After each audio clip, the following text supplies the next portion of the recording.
It certainly wasn't the traditional way to get the news. Normally, it might come from, the State Department or the White House. But this past week, President Donald Trump's personal lawyer, Rudy Giuliani, said North Korea will soon release 3 American prisoners. The president has been hinting at the release himself, saying, "Stay tuned," in a tweet. The rumors focused attention on American prisoners, but very little has been said about the situation for North Koreans under the regime. For more on that, Ambassador Robert King was a special envoy for North Korea human rights under Barack Obama, and he joins us now. Welcome. Thanks very much. It's good to be with you.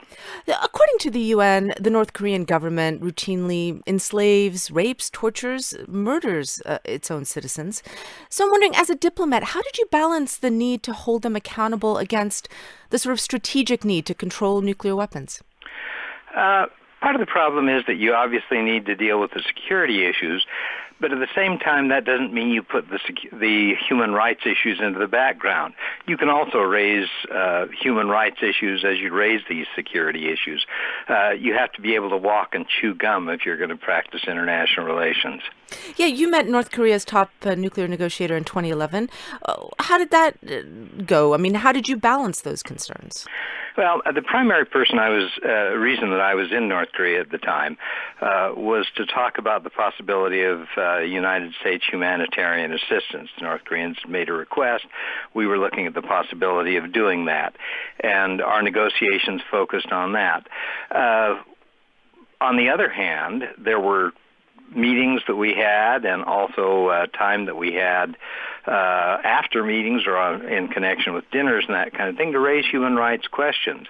You don't start out by blasting them with the worst thing that you can find, but there are ways that you can press them and push them and encourage them to accept the idea that human rights actually improves the standing of the regime if people like the government.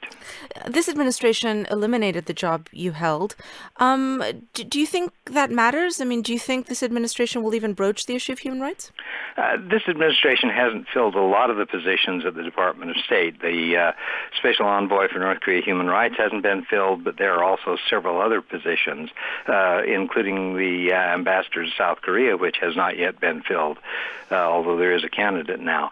So, I mean, there are a lot of positions that haven't been taken care of. I think it's important to have a person dealing with the human rights issues because you need to have someone who focuses on that issue and can make sure that that's integrated into what our policy is. What is your reaction to the Trump administration's approach to North Korea? Do they deserve credit for what's happening on the peninsula? This is a process that's been going on for a long time. The sanctions that have pressed the North Koreans and created some difficulties for them are sanctions that have been building over time. These are sanctions which work because they are international sanctions, and this means we've got to engage the Chinese as well as the Europeans as well as the Russians if they're going to be successful. And we've continued to tighten the sanctions. We've used every opportunity when there's been a nuclear test or a missile test to heighten the sanctions. They've been ratcheted up a bit under the Trump administration, but there's not a fundamental difference in terms of the sanctions. All right. Ambassador Robert King, thank you very much for speaking with us.